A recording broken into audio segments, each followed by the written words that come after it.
Tell me where the shooter is." The insurgent commander pressed his radio to his lips and screamed it twice, 3 times, into the open channel. 32 fighters on a mountain in Panjshir province, and not one of them had an answer. His best marksman had gone silent 4 minutes ago, then his second. Then the man he trusted most, the one who had been doing this for 11 years, crumpled behind a boulder at 260 meters with a round through his chest that had come from a direction nobody was watching, because nobody had thought to watch it. Nobody had thought to watch the woman crouching in the shadow of a collapsed radio relay station with a rifle she was supposed to be cataloging. Her name was Devereux, Clare Devereux, 28 years old, Master Corporal in the Canadian Army, posted to a forward support element in northeastern Afghanistan as part of a NATO logistics coordination unit. Her official function was inventory management and equipment tracking. She was, in the precise language of her posting document, responsible for the accountability of all Class 1, 3, and V supplies flowing through the forward operating location at Panjshir West. She counted things. That was what she did. She was very, very good at it. Clare Devereux had grown up in Timmins, Ontario, which is a place that teaches certain lessons early and without apology. It teaches you that distance is not an abstraction. It teaches you that a mistake made at 40 below is not the kind of mistake you make twice. It teaches you that the margin between sufficient preparation and insufficient preparation is not a philosophical question but a practical one, with concrete and sometimes irreversible consequences. Her father had been a mine surveyor, and her mother had taught high school mathematics. And between the two of them, they had produced a daughter who thought in spatial geometry and who could calculate range, angle, and drop in her head the way other people calculated whether they had enough time to make a left turn. She had joined the Canadian Forces at 22 with scores on her aptitude tests that caused her recruiting officer to look at the sheet, look at her, and look at the sheet again. The forces needed logisticians. They needed people who could manage the crushing complexity of keeping a deployed unit supplied and functional. They did not, in the opinion of the posting officer who reviewed her file, need her doing anything that involved a weapon, because what they needed was exactly what she was doing, keeping the spreadsheets that kept the supply chain, that kept the soldiers alive. So she counted things, and she was fine with that.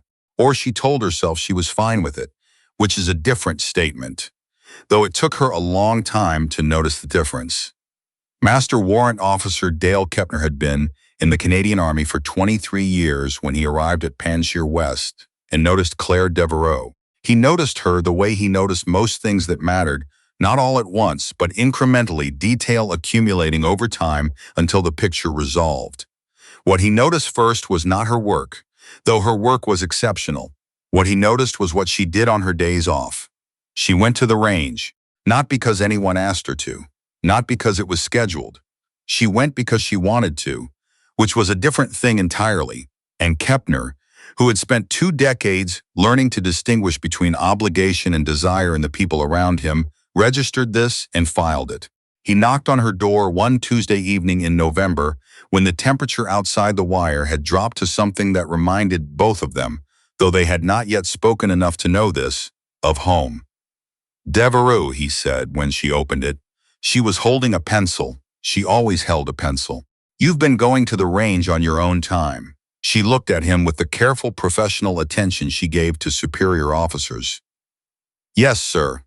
"Why?" She considered the question seriously, which he had also noticed she did with every question that deserved it.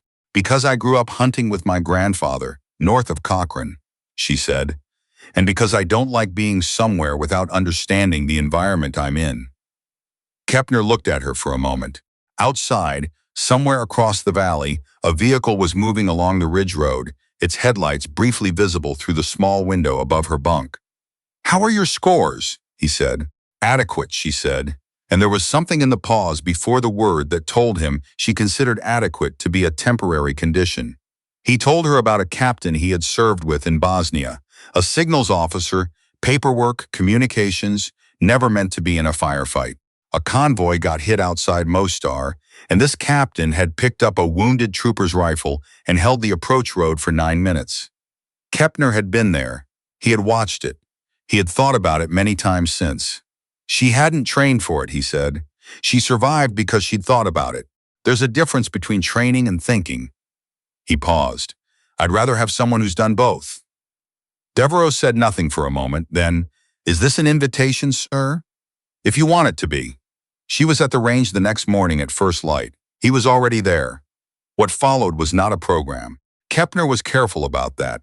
Careful in the way of someone who understood that the moment you formalized something, you changed it, and what he was doing depended on it remaining, at least in Devereux's mind, voluntary. He offered corrections when she asked for them. He told stories when the range was quiet. He let silence do the work that instructions couldn't. The first thing he told her about long-range shooting was that it was a mathematics problem. She understood this immediately in a way that some soldiers never did. Not because she was told to understand it, but because the architecture of it was already familiar to her. Ballistic coefficient, wind drift, the Coriolis effect at range, the way altitude changed air density and air density changed everything. These were not obstacles. They were variables in an equation she had been solving her whole life without knowing what the equation was for. You're the first person I've worked with who didn't look at a ballistic table like it was written in a foreign language. Kepner told her after their fourth session. My mother taught calculus, she said. This is just applied physics. It's also applied consequences, he said. That part's not in the table. She thought about that for 2 days. She came back and asked him what he meant. The table tells you where the round goes, Kepner said. He was sitting on the bench at the end of the range, his arms resting on his knees, looking at the mountains to the north the way he sometimes did when he was about to say something he'd been carrying for a while. It doesn't tell you anything about what happens after it gets there. That part you carry yourself, every shot, every decision to take the shot or not take it. He was quiet for a moment. I've had 3 situations where I chose not to fire. 2 of those decisions were correct. One of them, he stopped. She waited. One of them I found out about later, he said. The person I didn't shoot killed 2 aid workers the following week. I had a clean window. I had a confirmed threat assessment. I made a judgment call based on incomplete information, and I was wrong. His voice was level. The levelness was not absence of feeling.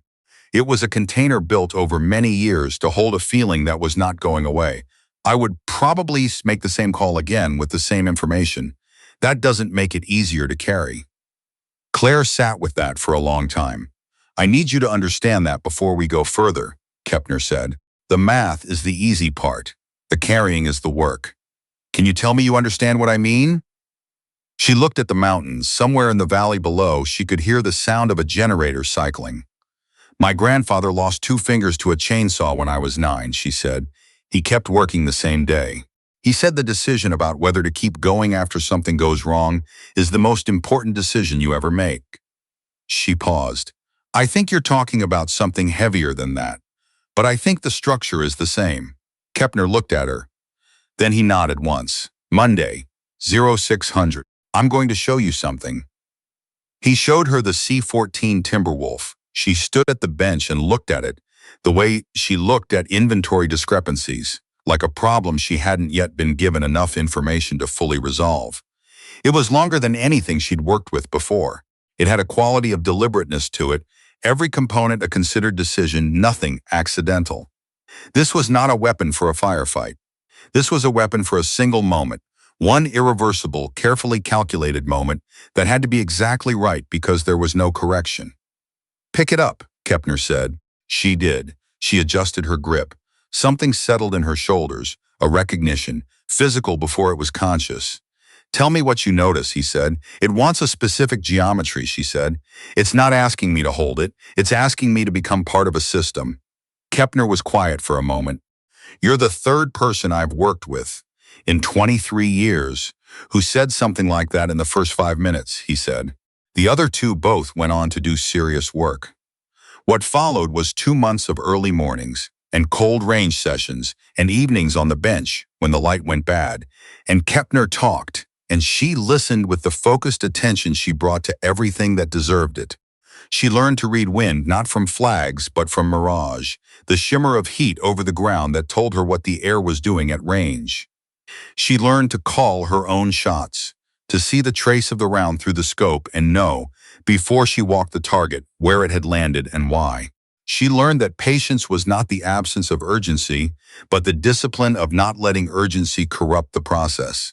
She had a bad week in the 5th week. Kepner had told her she would. "Everyone does," he said the morning after her first genuinely bad session, when she had arrived at the supply office, looking like someone who had failed a calculation she should have been able to run in her sleep. The breakthrough happens, and then your brain tries to take it apart. It's looking for the mechanism so it can control it. The problem is that some things don't work when you're trying to control them. "That's not a mathematically satisfying answer," she said. "No," he agreed, "it's not. Go back to the fundamentals. Breathing, position, natural point of aim. Don't try to find the feeling, just do the process. The feeling will come back when you stop chasing it." He was right. It took 4 sessions. On the 4th session, something unlocked. Some tightly held thing in her chest, or her shoulders, or the space between intention and execution, and the rounds began landing where she intended them. Not perfectly, but with a correctness that she recognized as the beginning of something real. She wrote in the small notebook she kept, not a journal. She never called it a journal. She called it a log, the same word her mother used for the record she kept of her students' progress. She wrote, "Today the process worked without my interference. I don't know how to repeat that yet. I am going to find out." 8 weeks into the training, Kepner told her she was ready to work at extended range. Not range ready in the formal sense. She had no formal designation, no school certification, nothing on paper that said what she was capable of, but ready in the sense that mattered to him, which was the sense that had nothing to do with paper. "You have a gift," he told her one evening when the range was empty and the light was failing over the valley. "Not for shooting. Lots of people can shoot.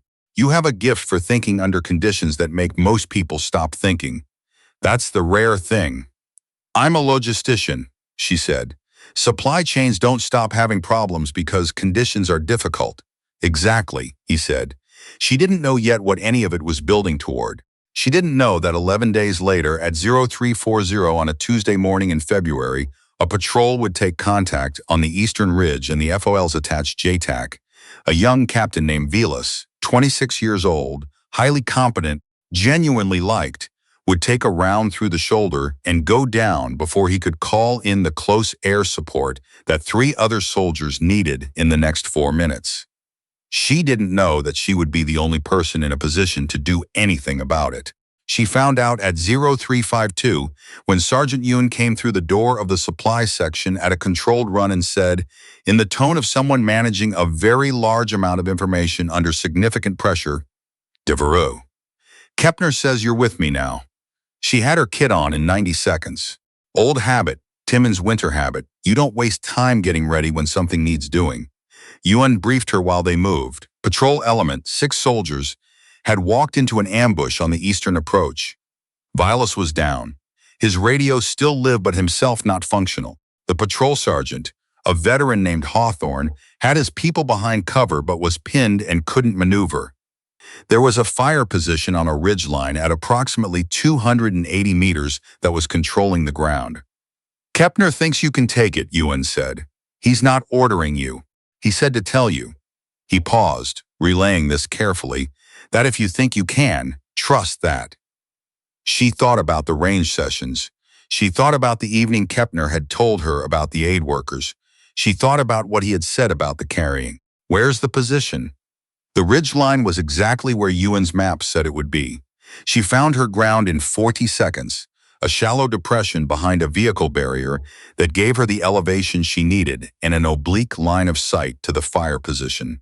The distance was 270 meters by her range estimation.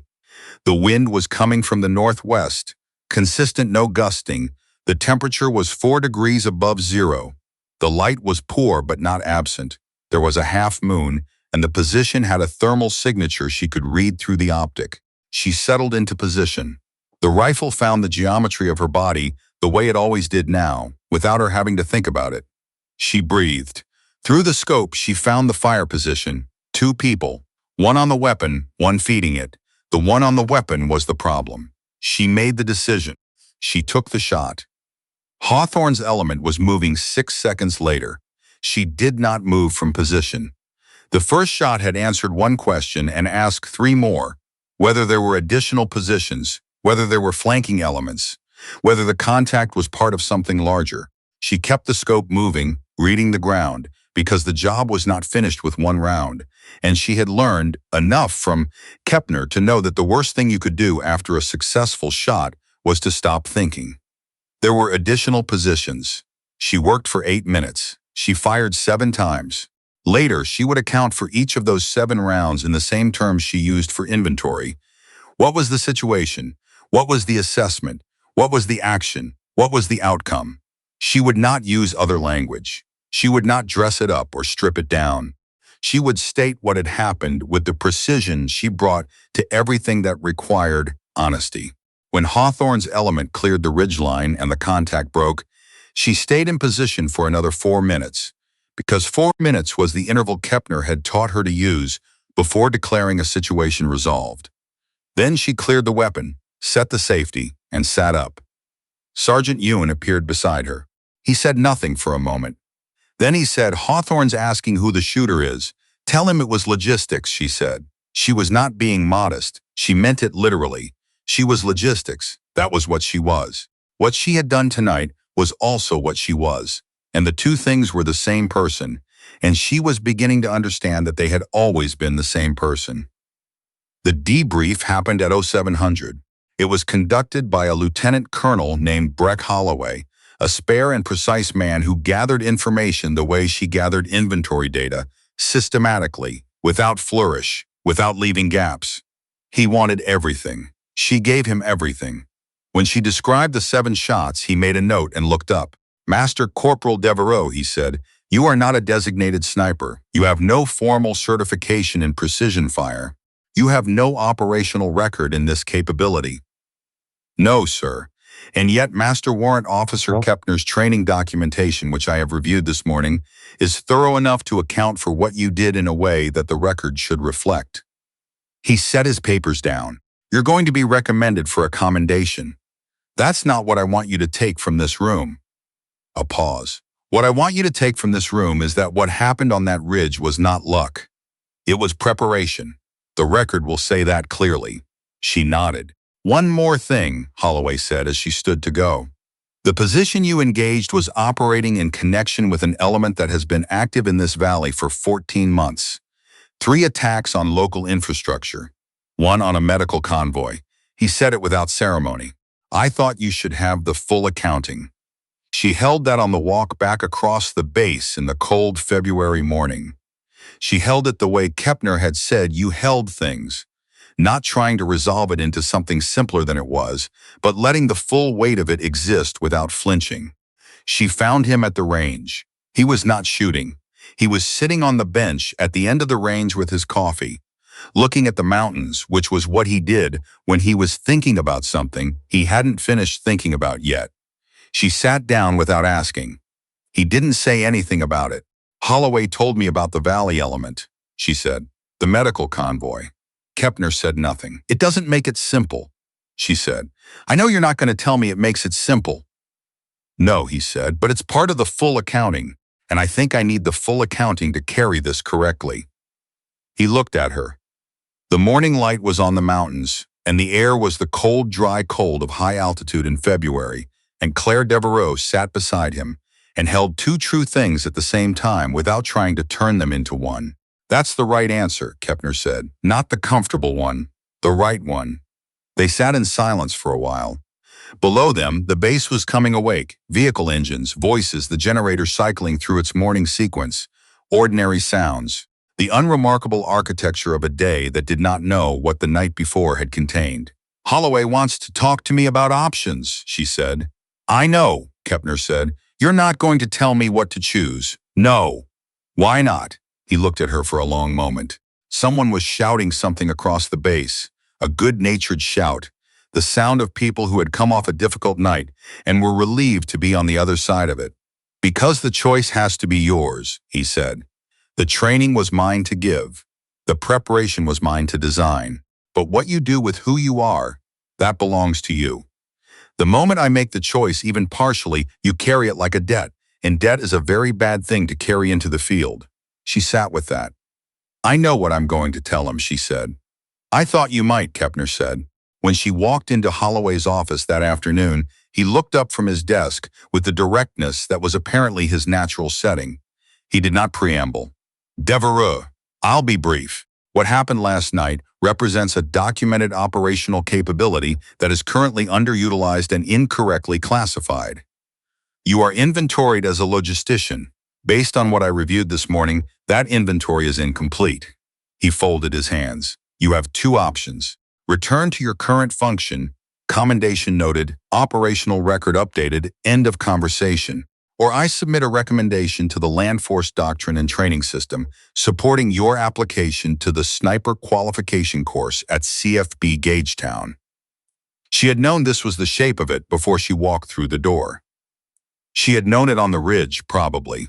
She had known it the first time she picked up the Timberwolf and felt it settle into her like something that had been waiting for her to arrive. Gagetown, she said. Holloway nodded once. Clean, no ceremony. Good, he said, dismissed. She stood. She was almost at the door when she stopped. Not because she had something to add. Because she wanted to look at the room for a moment. The maps, the papers, the window with the valley in it, and understand that this was where it had changed. Not on the ridge. Here, the ridge was where she had done something. This was where she had decided what to do with it.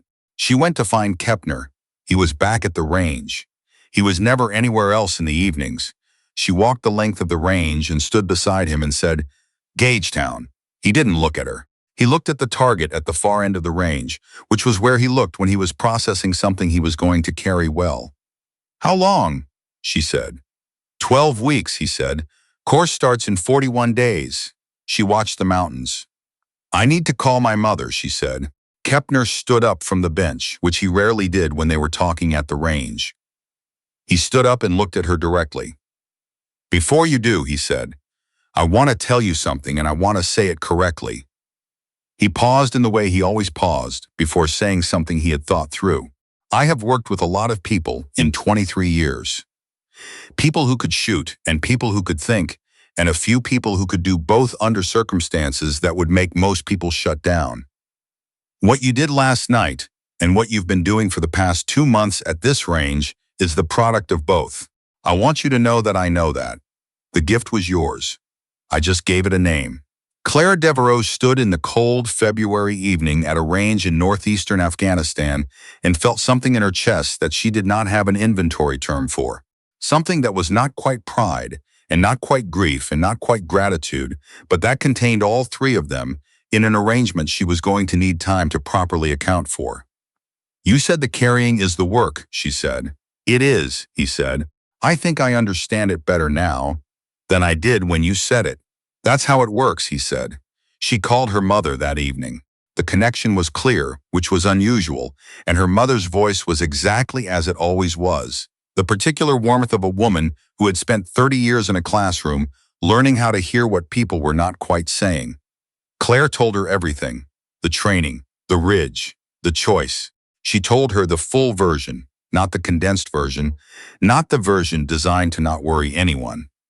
Her mother was quiet for a long time after she finished. When she spoke, she said, Your grandfather would say you found out what you're for. Claire felt that move through her, quick and then settling. I think I did, she said. Okay, her mother said. The Northern Ontario answer to things that are large and true. Not a dismissal, an acknowledgement. A recognition that some things don't need more words than that. Then go be it. Gagetown received her on a wet Monday morning in April. The course started with 22 candidates. She was one of 3 women and the only one from a non-combat trade, and she was aware that this combination of facts was being processed by every other person in the room within the first 20 minutes. She had been told this would happen. Kepner had prepared her for it with characteristic economy. 3 sentences in a conversation 3 weeks before departure. They're going to question the trade. Don't argue the trade. Argue with your performance. She performed. She was precise and patient and meticulous, and she did not confuse the target with the clock.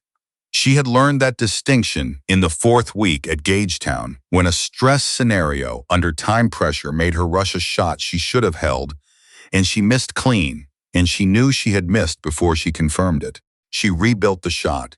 She put the round where it needed to go. Her instructor, a warrant officer named Hawthorne, who had 15 years in the infantry, and the particular quality of an expert who takes other people's competence personally, said, "What was different the second time?" She said, "The first time I was shooting at the time remaining. The second time I was shooting at the target." Hawthorne wrote something in his notebook. He did not elaborate. She had learned by then that this was the highest acknowledgement available from him, and she filed it accordingly. She graduated 11 weeks later. 19 of the original 22 finished the course. She was one of 19, and she was the first logistics trade soldier to complete the qualification in the course's history, a fact her course warrant mentioned in his final remarks with the same tone he used for range data. Factual, unembellished, true. Kepner was there. She had not known he was coming. She turned after receiving her qualifications documentation from the course commander and found him standing at the edge of the assembly area in his service dress, arms at his sides, with an expression on his face that she had seen once before, on a flight line in Panjshir in February, when he had looked at her crossing the tarmac with a rifle in her hands, and his face had done something unmediated, something that preceded his professional composure and lived underneath it. She walked toward him. He extended his hand. She shook it. Then, because some things are more accurate than protocol, she stepped forward and hugged him briefly. The way she hugged her grandfather when she was a kid, and he had watched her do something difficult and had not said he was proud of her because he was a man who showed those things by being present at them. Kepner accepted this. He put one hand on her shoulder and then stepped back and looked at her qualification badge and said, "Your instructor called me." She stared at him. "When?" "Week 8, stalking assessment." A pause. "He said you were the most patient candidate he'd worked with in 5 years. He wanted to know where it came from." "What did you tell him?"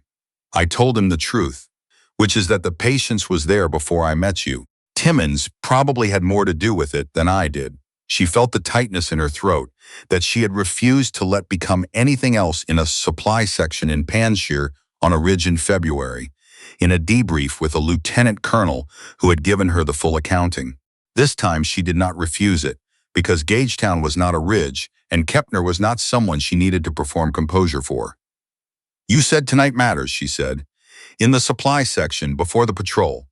You said it would matter. I did. You were right. But it wasn't just that night." She steadied. "It was all of it. Every session, every bad week, every shot that didn't land and had to be rebuilt, all of those mornings." She looked at him. "You built the structure that let the thing that was already there become useful. I want you to know that I know that." Kepner was quiet for a moment. The assembly area around them was breaking apart into the ordinary chaos of families and fellow soldiers, and people who were relieved that something hard was finished. "What was already there was yours," he said. "I opened the range. Everything inside it was always you." He paused. "I'll be proud of you for a long time. That's not conditional on what comes next. It's just true." She nodded. She didn't trust herself to add anything. "Sergeant Ewan sends his regards," Kepner said, in a tone that shifted precisely enough to tell her the other conversation was finished and this one was starting. "He says to tell you Hawthorne's back on operations and his shoulder is, and I'm quoting, completely fine, and anyone who says otherwise is working with bad data." She laughed. It was the laugh that had surprised her in Panjshir, the involuntary upward movement of something that had been compressed under a great deal of weight and needed somewhere to go. "Tell him the data doesn't lie," she said. Kepner almost smiled. "I'll pass it along." She was posted to a precision fires troop at Petawawa 2 months later, pending her next operational rotation. The work was real and demanding, and she was good at it in a way that no longer surprised anyone, including herself. There is something quietly profound about competence that has become established enough to stop needing to announce itself, that simply exists and is used and is part of the ordinary operational picture. She called Ewan once, 4 months after Gagetown, and they talked for 40 minutes about ranges and wind calls and the particular misery of the 3rd week of the course. At the end of the call, Ewan said, "Can I tell you something?" "Go ahead," she said. "That thing you said once." about the shot coming when the conditions support it, and trying to force it before the conditions are right just makes it wrong. I use that now, not just on the range. She sat with that for a moment. She thought about Kepner on the bench in the evening, looking at the mountains.